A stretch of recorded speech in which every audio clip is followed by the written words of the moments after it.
We start at the list at number 10 for Sonic for the Game Gear. This was the first portable Sonic game, and it was an attempt to port the original Sonic 1 on the Genesis to a handheld game system. It worked pretty well. The game was really fast-paced. You go flying off the screen and don't know where you were going to end up. So, it was still pretty darn good, though. Another thing that was pretty nice about the game is it's very addictive, and I have not figured out why it's just so addictive. It's a very good game, and a great way to start out our top 10 list. Although, there are a few things I didn't like about it, like the boss fights. Wow, they were easy. And there's some pretty cheap death areas where if you're running really fast and you jump, you're probably gonna die most of the time. Sonic 1 for the Game Gear. Sonic and the Black Knight. Well, I'm not gonna lie to you, when I first saw the trailer for this game, I thought it was gonna be the best darn Sonic game ever made. And he had a sword. That's badass. I was a bit disappointed by it, but it was still a good Sonic game. And there were quite a few playable characters in the game, like of course Sonic, plays the cat, fast and agile character, Shadow the Hedgehog with this over-the-top chaos control attack thing that blows up everything, and Knuckles, gliding.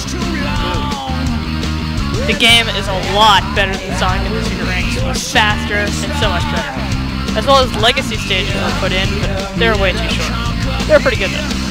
Definitely a great Sonic game, and well deserving of the 9th spot on our list. Number 8 on our list goes to Sonic Advance for the Game Boy Advance.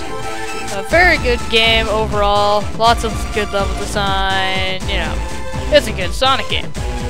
But why didn't I pick Sonic Advance 3 or Sonic Advance 2? Well, Sonic Advance 2 kind of sucked, and Sonic Advance 3 was great. But overall, I'd say Sonic Advance 1 had the best level design. Really, really good designed game. All the stages were thought out. There was like nothing to make it look like it was rushed. Great game, great package. Plus, the Supersonic battle at the end was pretty awesome. And you could choose to play as different characters like Tails, Knuckles. Whoop. Next, a highly underrated game, Sonic Heroes. A lot of people criticize this game for not being as good as previous Sonic games.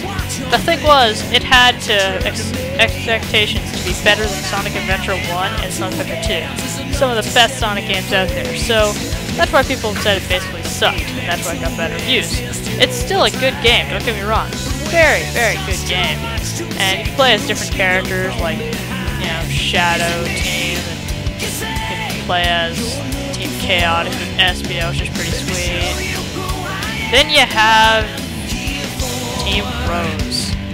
Make the cash. Suicide yourself because you suck. Yes, you suck.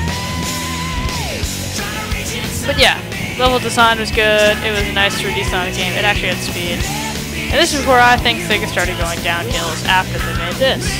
Because after they made Sonic Heroes, we got games such as Sonic for the Game Boy, and Sonic 06, and crappy Sonic games that weren't very good, and Shadow the Hedgehog.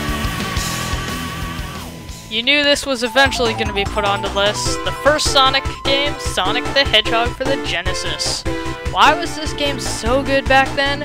Well, compared to what we were seeing on the NES with Mario and stuff, take a look at the background. It's moving. There's so many colors. It was so good. Back then, this was considered some of the best graphics you could see in video gaming. Also, the game had really nice effects.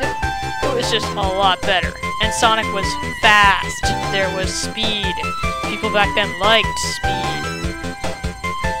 And so started the video game war between Sonic and Mario. Definitely deserving of the spot on our list.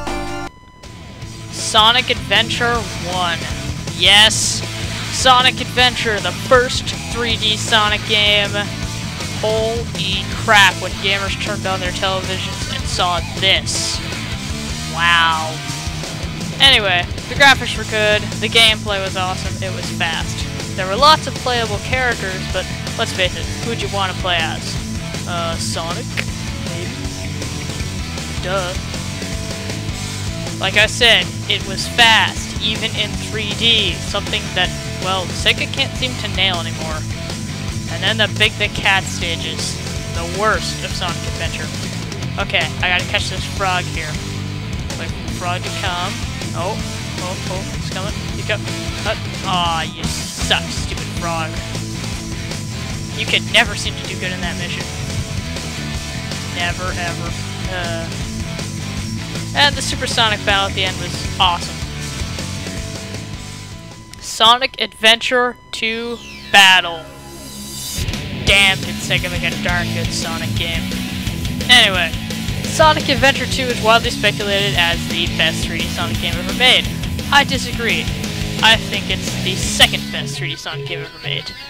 There were lots of playable characters like Tails, Knuckles, Sonic, and the game was definitely a lot of fun. But for the first time ever, you could finally play as bad guy characters like Rouge the Bat and Eggman, which was the first time gamers could ever play as friggin' Eggman. It was awesome. Added to Eggman, you could also play as Shadow the Hedgehog, a new hedgehog-like character who would eventually become Sonic's rival, and eventually would start getting guns, swords, get crappy games. Sonic Adventure 2 Battle. Well deserving of spot number 4 on our list. Sonic 3 and Knuckles grabs our third spot. I know it's not Sonic 3 and Knuckles, but I wasn't able to capture footage of it, so deal with Sonic 3 for now. Anyway, this was back when Knuckles was the bad guy, Tails sucked whenever he was working with you, and you collected Chaos Emeralds. You could save game! That's right, you can finally save your game. This was a big deal back then. The game got a whole graphical overhaul. All the environments, everything looked so much better. Sonic Sprite, it was even faster. They managed to get it. You could collect shields, like the Thunder Shield, which allowed you to do a double jump, the Fire Shield, which did a little fireball thing, and the Water Shield, which allowed you to bounce. Sonic 3 is widely speculated as the best Sonic game ever made.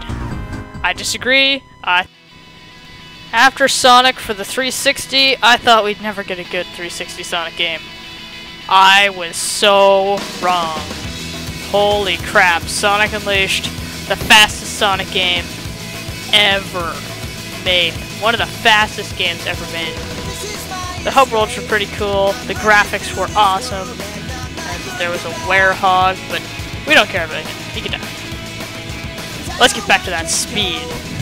Fast Sonic game, great gameplay, beautiful level design, awesome graphics, and it was really tricky at some parts where you'd really have to be skilled to get through parts using the booster at the whole entire level. It's always fun to try to boost through the whole entire level without stopping.